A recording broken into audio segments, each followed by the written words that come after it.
So, ngayon, lagyan natin siya ng chocolate.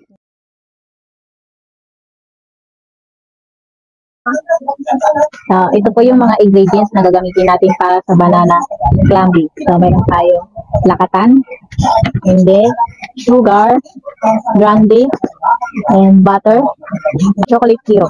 So, sa equipment naman, meron tayong chalkboard and knife. So, meron tayong pan. And then, meron tayong wood spoon. And ito yung gagamitin natin sa pagluto.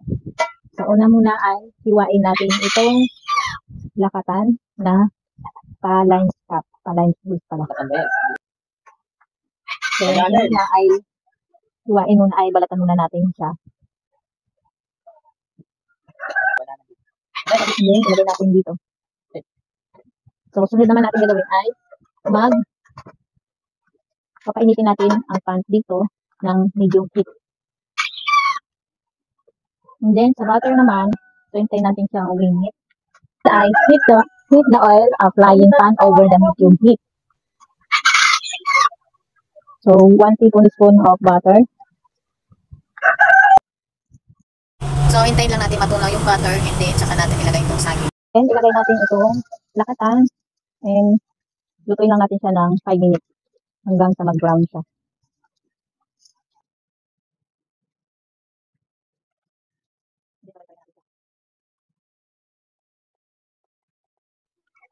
And then next, ay lagyan natin siya ng sugar ng 1 teaspoon.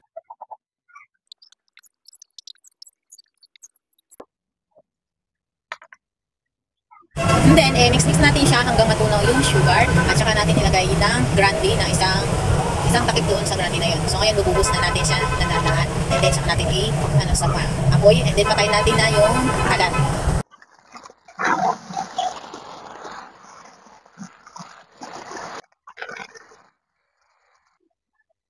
So, luto na po yung ating banana flambe. So, ngayon, isasalin natin siya dito sa maliit natin naman po. So, next naman natin ay lagyan na natin siya ng design. So, Hindi naman ay lagyan natin siya ng, so ito na po yung aking gawa, naluto ko na.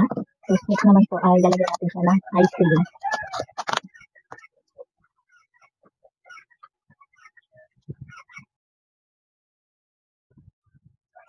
So ngayon lagyan natin siya ng chocolate na condensed na syrup.